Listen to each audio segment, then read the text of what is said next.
هاتوین ئێستا بزانین هێزی کورد لە بەغدا چەندە. من هیڤدار ئەحمەد لە بەغدام، هێشتا ماویەتی.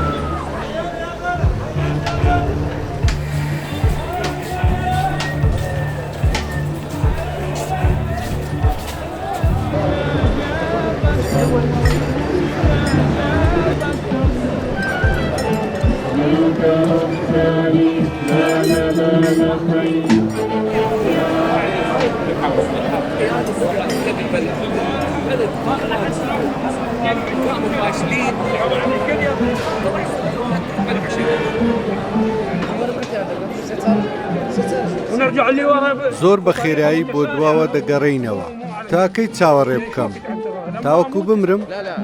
نا ئایندە بۆ عێراقا ئەویش ئەگەر خەڵک هۆشیار بن چۆن هەڵبژێرن. عێراق ئەو دەوڵەتەیە کە لە هەڵبژاردننی سەرکردەکانی خۆیدا سەرکەوتوو نەبوو. ئێمە بارمتەی پرۆژەی ئەمریکای، پرۆژەی ئەمریکاش ئەوەیە دەیەوێت عێراق وەکو لوبنان لێ بکات. ئەگەر نوێنەرایەتی هەموو پێکاتەکان بکات ئەو کاتە دەبێتە نیشتمانی. اكو مستقبل مو ماكو، بأسوأ الحالات اكو مستقبل ان شاء الله.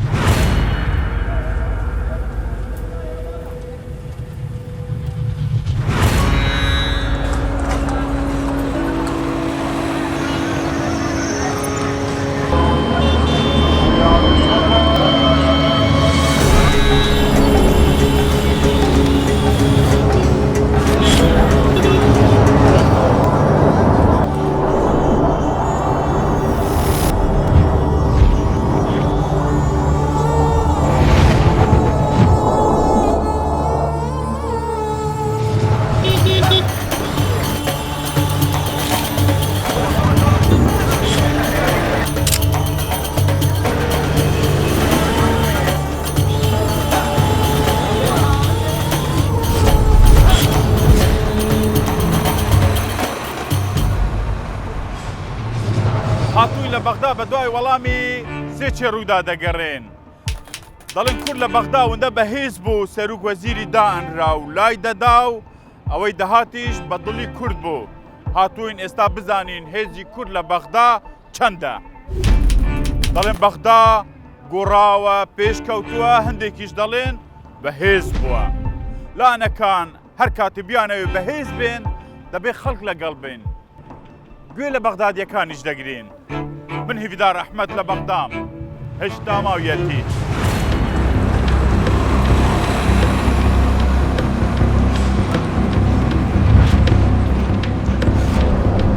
ئێرە بەغدایە، لێرەوە حکمی نزیکەی 45 ملیۆن کەس لە عێراق دەکرێت. پایتەختی دەوڵەتێکە خەڵکەکەی نەهامەتیەکی زۆری تێدا بینیوە. بەڵام ئێستا حکمڕانی تێیدا گۆڕاوە.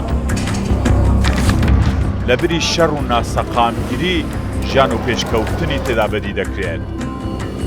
ئەوەی تێیدا نەگۆڕاوە ژیانی چینی هەژارەکانە.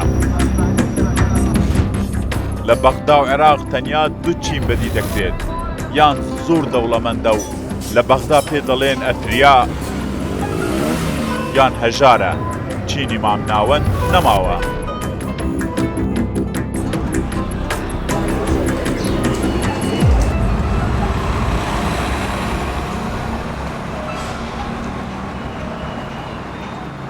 لە بەغدا 13 پرتەن.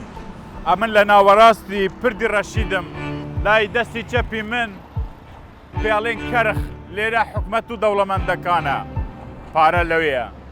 لەم بەرەش ڕەسافەیە، هەژار نشینەکانی بەغدا لێرەن. پرۆژە لەم بەرە دەکرێ و خەڵکی بەغدا دەڵێ لێرە جارێ حکومەت ڕاوەستاوە. هاتووین لەو بەرنامە هەردوو لای کەرخ و ڕەسافە پێشانتان بدەین لەو بەغدایەی کە تێدا حکمی عێراق دەکات. بەغدا هێشتا ماویەتی.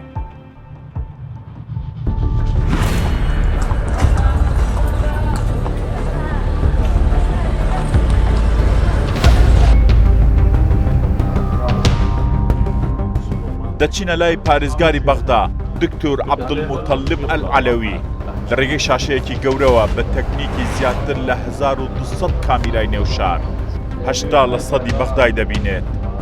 لە پەنجەرەی ژوورەکەیەوە باسی ئەوەی کرد کەمتر لە 3 ساڵی دیکە بەغدا چەندە گۆڕن. چەند کامیرە هەیە لە بەغدا هەمووی؟ زیاتر لە 1000 کامێرە. چاودێری بەغدا دەکەن؟ بەڵێ. هەر ناوچەیەک دەتەوێت کلیک دەکەی و وەردەگری؟ ئەگەر لێرە سەیری بکەیت ئەو وێنەیەمان دەداتێت. لێرە زیاتر لای ڕەسافە دەبینی؟ نا. ئەگەر لێرە سەیری بکەیت ناوچەی سەنەک و پردی کۆماری و ئەو شوێنانە دەبینیت. وەک دەبینیت ئۆتۆمبیلەکان بەسەریدا دەڕۆن.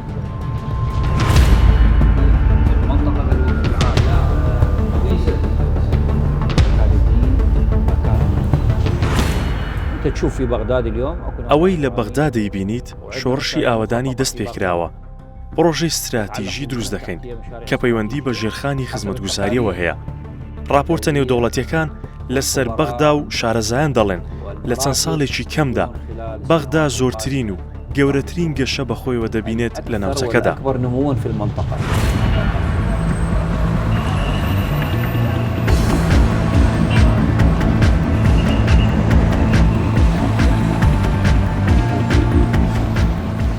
زۆربەی وەبەرهێنەرەکانی پرۆژەی نیشتەجێبوون و کارگەکانی گەورەی بەغدا کوردن. پارێزگاری بەغدا داوا لە وەبەرهێنەرەکان دەکات ئەوەی ئێستا لە بەغدا دەگوزەرێ لە دەستی مەدەن.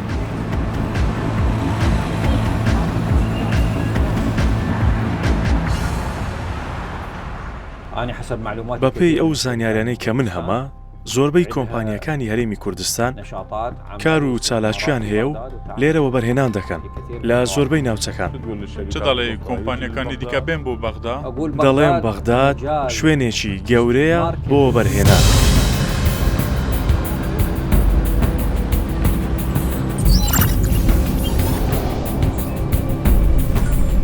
جوگرافیای بەغدا تەنیا سەدا 1 خاکی عێراقە، بەڵام سەدا 23 دانیشتوانی عێراق لەم شارە دەژین.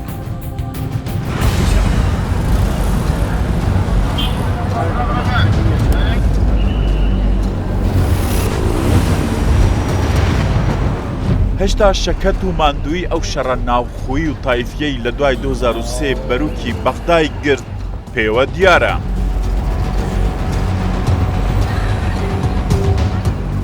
سونەکان، کوێستانیەکان بەغدایان بەجێهێشت. ئێستا بەغدا بە شارێکی بەهێزی شیعە دەبینرێت کە تێدا بوون بە حاکم.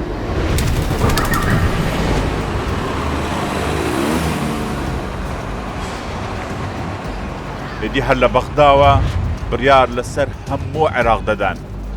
بەڵام بینیم بەغدا گوڕاوە، ئەوە نییە کە 10 ساڵ پێش ئێستا بینیومە. ئاوەدانی خێرای تێدا هەیە تایبەت بەلای کەرخدا.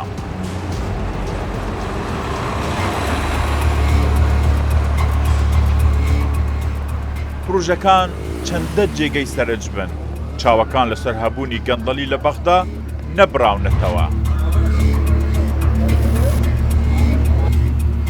عومەر ئەڵتائی گەنجێکی چالاکی بەغدایە. دوای خۆپێشاندانەکانی تشرینی 2019 دەردەکەوێت. قسەی هەیە ئەم گەنجە تا وەکو کوتای بەرنامەکە لەگەڵ تیمی ڕووداو دەبێت. ئەوە لە بەغدا هەموو کەس دەبێ یەکتر ماچ بکاتن. ئەخبارێک ئەنتە شاب عێراقی و گەنجێکی عێراقی و بەغدادی دەمانەوێت بەغدا لە چاوی بەغدادیەکەوە ببینین. پشتیوان بەخوا. بەغدا چوی لێ دێت چۆن بوو ئایندەی بەغدا چی بەسەر دێت؟ لەگەڵ ئێمە دەبی؟ زۆر باشە.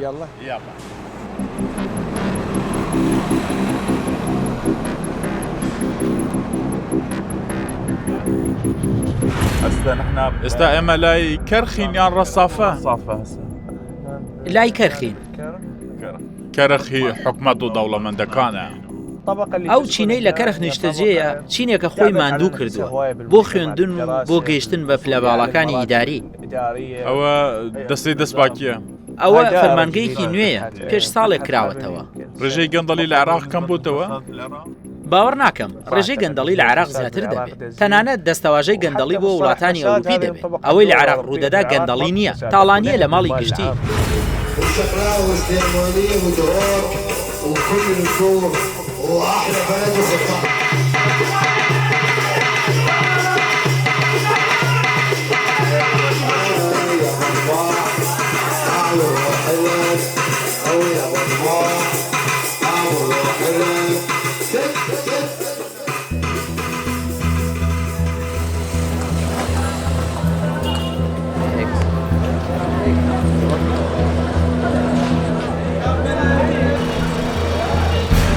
پێش ئەوەی بچینە لای ڕەسافەی بەغدا بۆ من جێگای مەراقە بزانم خەڵکی بەغدا چۆن لەسەر کوردی هەرێمی کوردستان بیر دەکەنەوە.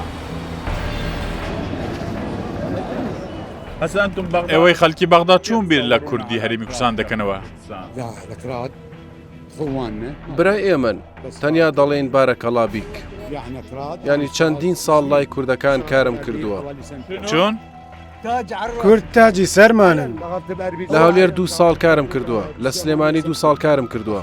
ڕەوشت و هەموو شتێکی جوان لای کووردە. دەڵێن کورد بوونە تا بارگرانی بەسەر عێراقەوە. قسەی وانە نانە هیچ جیاوازیەک نییە سوپاس بخوا نانە هیچ نییە کێوا دەڵێ خەڵک وا دەڵێتن قسەی وانە برا دەزانی بنەمای مرۆڤایەتی لای کووردە ئاشورپانیباڵ لە کورد بووە تەنانەت ئادەمی ژەر کووردە لەگەڵ کورد دەژین و خەڵکی ئێمن وەڵڵا وەک کەسی خۆم سەیران دەکەم ئەو قسەیە لەبەر کامێرە ناکەم پاش شاهێدە لەسەر قسەکانم کەسی منن چیت لەسەر کورد بیستووە؟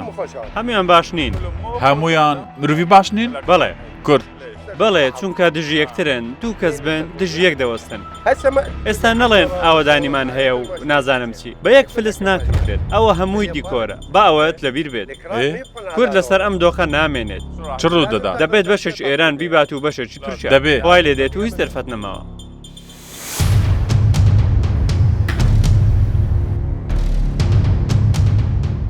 لە دوای 2003 کورد وەک هێزێکی سیاسی کاریگەر لە عێراق دەرکەوت بەبێ کورد لەم عێراقا بڕیار نەدەدرا بەرپرسێکی باڵای کورد لەسەر ئەم دووسەیە قسەی بۆ کردم گوتی لە عێراق کەسێک نابینی تا ئەبەد دوستی کورد بێ حکومڕانی لە عێراق بۆتە مەرکەزی و هەموو ڕۆژێ بەهێزتر دەبێت لە بەغدا دوژمن کەم بکەین دۆست زیاد بکەین چونکە بە جوگرافیا لە بەغدا دوورین دانی شیعار ڕوکنەکانی دەوڵەتی کۆنتڕۆل کردووە بەغدا تەنیا بەرامبەر بە هەرێمی کوردستان بەهێزە ئێستا دەمەوێت بە دوای وەڵامی ئەو پرسیارە بکەوم هێزی کورد لە بەغدا چەند بووە و چەندی ماوە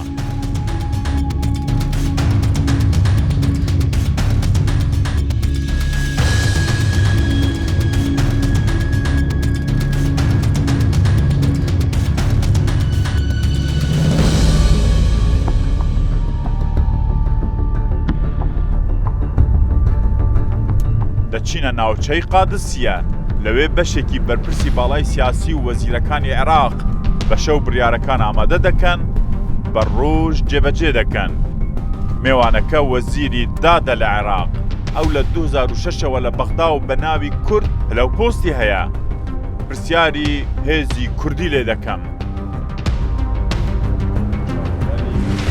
ئەگەر 2006 100 دەرەجەی بدەن بە قووەتی کورد ئەستا 2024 چەند دەرەجەی ماوە؟ 20 لەو هینە لەو مقارنەتەن بە 2006 وەک کاتێککە کورد لە ئەوجی بەهێزی خۆیدا بوو 100 ئێستا 35 لە 100 65 لە 100 قووەتی خۆی لە دەستدا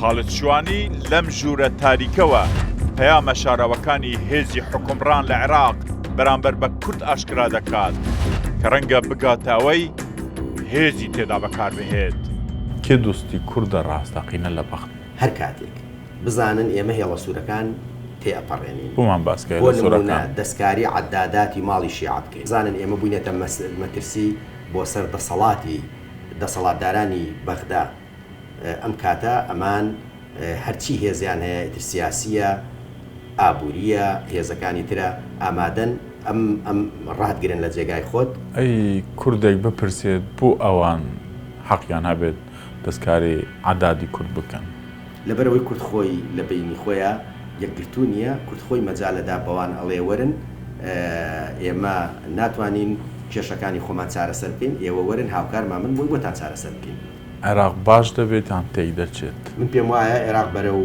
پێشەوە چێ عێراق مەرحەلەی زۆر قورسی بەڕێ کرد و عێراق نەکەوت وەزعی بەغدا بەرەو پێش ئەڕوا بۆیە ئەبێ ئێمە لەگەڵ بەغدا بین بۆی ئێمەش بەرەو پێش بڕۆین و دوانە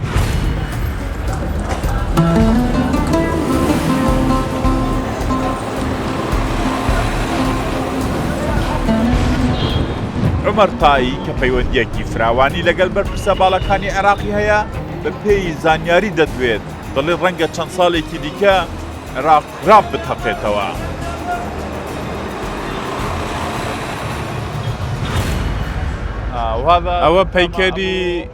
ئەوە پەیکەری ئەبوو جەعفەری مەنسوورە ئەوەی کە بەغدای دروست کردووە ئەم پەیکەرە هەمیشە کێشەی بۆ دەبێت زۆر جار خۆپشاندەران دەیانەوێت بیرڕوخێنن بەڵام هێزانامنیەکان ڕێگری دەکەن چاوەڕێ دەکرێت لە بەغدا خێر و شەڕی زۆر ڕوودات ڕەنگە خۆپشاندانی زۆر گەورەتر و فراوانتر لە خۆپشاندانەکانی تشرینی 2019 ڕوودەن بەس ئێستاوە ڕوونادا 3 بۆ 4 ساڵی دیکە ڕوودەدات.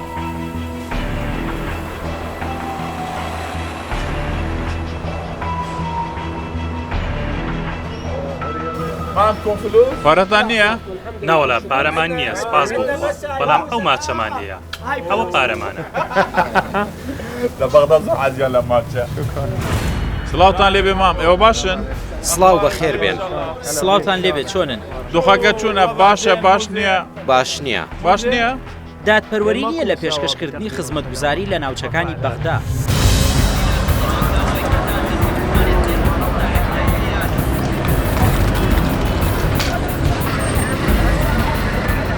ئێرە هەر بەغدایە بەڵام لای ڕەسافەیە شوێنی هەژارەکانی پایتەختە.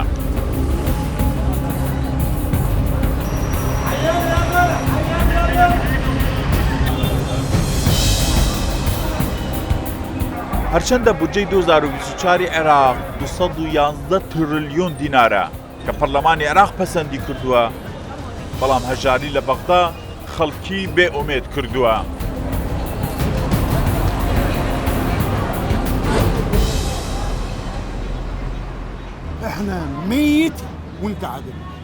من ئێستا زیندوم بەڵام مردوو بۆ ئەوەندە تۆڕەی ئایندە نییە برا ئایندە سفرە گەورەترین تاوان ئەوەیە تاوان ئایا ئەمە پارەی کاشی بۆ دەچێتە دەرەوە چ بوو؟ ئەمە پارەی کاشی بۆ دەچێتە دەرەوە ئەو مەسینەیە پیشەوەر لە عێراق دروستی دەکەن تۆ دەی لە دەرەوە بە پارەی کاش هاوردەی دەکەی شەرم نییە وڵاتێکە کۆتایی هاتووە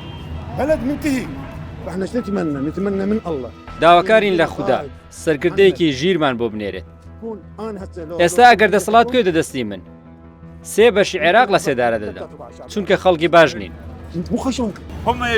ئەو هەموو شتێک بەڕەش دەبینن ئەوەی باسی کاری باش بۆ تۆ بکات ئەوە سوودمەندە لە حکوومەت و دۆخەکە ئێمە لە نێو شەقامداین خەڵک هەژارە 3 بەشی خەڵکی عێراق هەژارن 3 بەش وەڵڵا زیاتر لە 3 بەش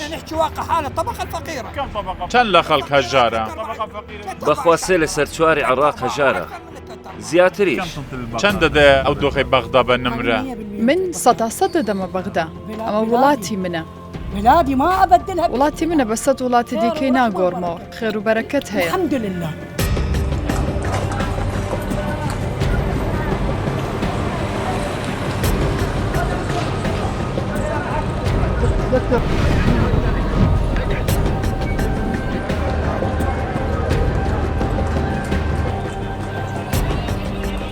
خەڵکی ڕەسافە کاتی قسە دەکەن زۆر تۆڕەن ڕووداوی زۆر گەورە لە بەغدا دروست بوونە لە کودەتا کوشتنی سەرۆکی وڵات بڕیاری شەڕ پایتەختێک بەردەوام سیاست تێدا گۆڕاوە ئێستا لە بەغدا دوونەوە هەن هەر یەکە و بیرکردنەوەیەکی جیاوازی هەیە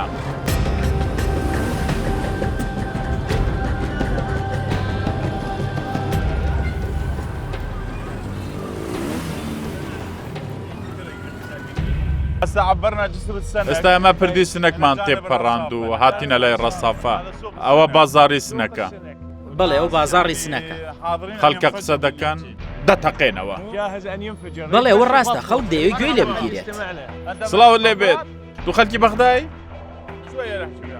با قسە لەگەڵەوە بکەم سڵاوت لێ بێت چۆنی گەرما چوونە کەمێک ماوە بگاتە جەهەنەم چۆن سەیری ئایندە دەکەی کو ئایندە لە عێراق ئایندە هەیە بۆ شکر بۆ خوددا دەژین و هەر ئەوەیە بەشیان باوریتان هەیە دۆخەکە باشتر دەبێت نابرانە شتێک نییە بڵێ باش دەبێت بەس کەسێک هەیە بەرگری لە ئێمە دەکات یەک کەسەیە لە عێراق کیا و مقتەدا سەدەر خوددا بیپارێزێت ئەگەر ئەو نەبووە ئێستا ئێمە ژێر پێ دەکەوت کاک عومەر ئێستا بینیت هەموو شتێکم بینی بە کورتی پێم بڵێ لە عێراق چ ڕوو دەدات ئایندەی عێراق ڕوونە خەڵک ئومێدی هەیە و گەلی عێراق حەزی لە ژیانە عێراقیەک پێش خۆی دەبینێت بەڵێ ئایندە هەیە نەک بڵێنیە لە خراپترین دۆخدا ئایندە هەیە کابراکی بەغدادی بە منی گوت بەغدا هەر چۆنێک بێت شەڕی تێدا بێت وێرانە بێت بەغدا هەر خۆشە و بەغدا هێشتا ماویەتی